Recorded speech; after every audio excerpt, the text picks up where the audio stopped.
Hey guys, I'm Phil Town from Rule 1 Investing, and today I want to talk to you about Charlie Munger's thoughts on the current state of inflation.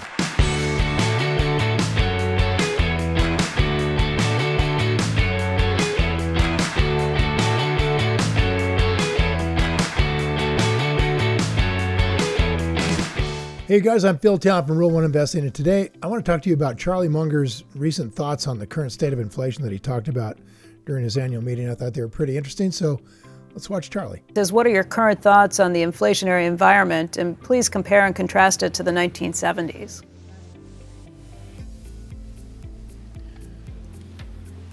Well,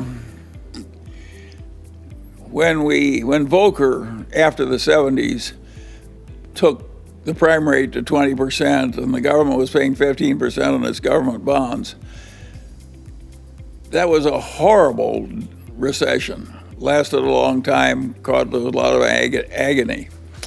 And I certainly hope we're not going there again. I think the conditions that allowed Volcker to do that without an interference from the politicians were very unusual. And I think in 2020 hindsight, it was a good thing that he did it. I would not predict that our modern politicians will be as willing to permit a new Volcker to get that tough with the economy and bring on that kind of a recession. So I think the new troubles are likely to be different from the old troubles. I think what Charlie's saying there is that in his own kind of way of putting it between the lines, is that the new troubles are going to be way worse than the old troubles.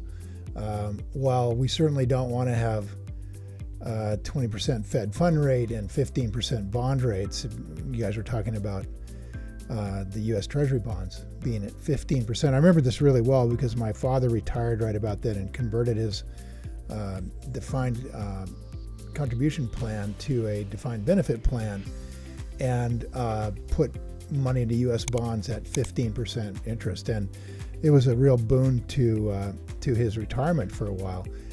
The thing is that today we don't have politicians who are able to take the heat the way Jimmy Carter did and the way Ronald Reagan did. Our politicians today are very, very populist-oriented politicians. And what Charlie's trying hard not to say is that they're not going to do what's necessary. As a result, you're going to see inflation continue to roll. And we have to be ready to invest in a very inflationary environment. So we'll be really pleasantly surprised if the Federal Reserve can somehow walk this very, very razor-thin edge between not sending the country into a massive recession and not having it just wipe our currency out with inflation. So far, they haven't been very good at it, right? Right now, inflation rates are running about 8% in the way Washington, D.C. is calculating it. If we calculate it the way we calculated it back in 1980, when Jimmy Carter and Ronald Reagan were transferring the presidency, the inflation rate today would be 15%, not 8%.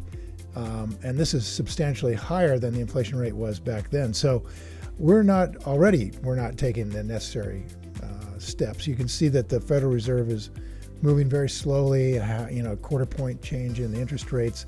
They finally stopped printing $180 billion a month, which is a good start. And they have not yet started to buy back or to get rid of the huge balance sheet. So I don't see them doing anything that's not going to result in a really massive problem down the road. The question is just when. Conventional economic theory argues that excessive monetary and fiscal stimulus over the last 2 years has triggered the highest inflation in 40 years. Do you broadly agree with this thesis? And more importantly, do you think there will be a high economic price to pay as the Fed attempts to bring inflation back under control? I guess the reasons for it. Well, the first part, I agree with it. We've done something pretty extreme, and we don't know how bad the troubles will be, whether we're going to be like Japan or something a lot worse. And what makes life interesting is we don't know how it's going to work out. I think we do know we're flirting with serious trouble.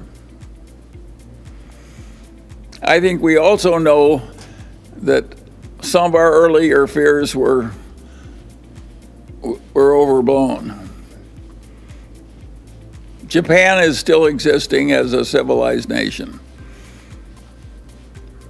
in spite of unbelievable excess by all former standards in terms of money printing. Think of how seductive it is. You have a bunch of interest-bearing debts, and you pay them off with checking accounts, which you're no longer paying interest. Think of how seductive that is for a bunch of legislators. You get rid of the interest payments and the money supply goes up. It seems like heaven. And of course, when things get that seductive, they're likely to be overused. Yeah, they're likely to be overused, and they're being massively overused right now. In fact, they've been overused in the United States since 1934. We came off the gold standard in 1934 effectively, and FDR devalued the U.S. currency by 40% overnight.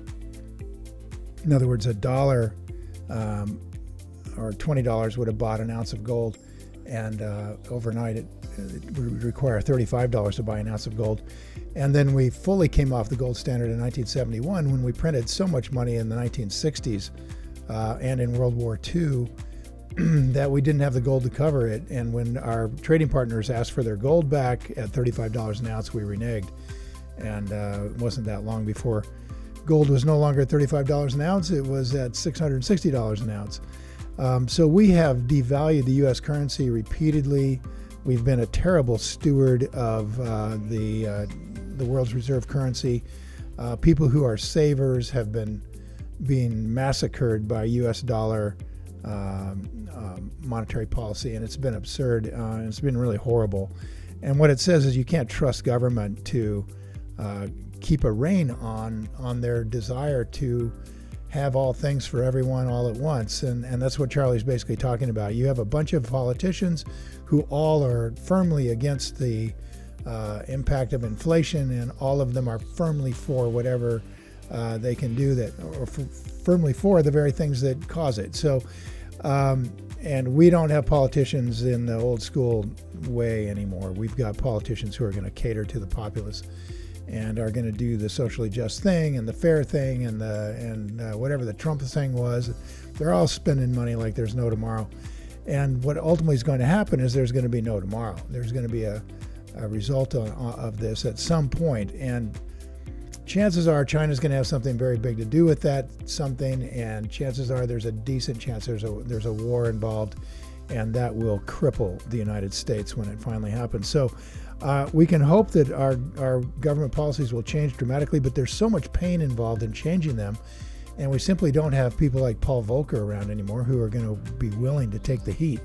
And we certainly don't have a press corps that's willing to allow them to take the heat. They'll just massacre them in the press.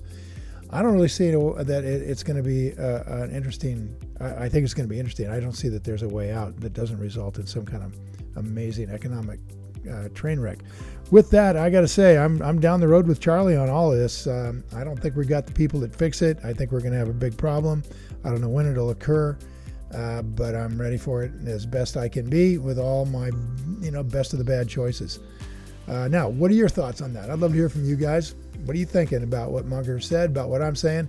Leave a comment below with your answer. I'll be sure to follow up with you. Hey, if you enjoyed this video and you feel it was valuable for teaching you more about inflation and Munger's view on where this is all going, like and share the video with your friends. For more resources on how to invest, we've got a lot of great stuff for you for free at the website rule1investing.com. Thanks for watching. Now go play.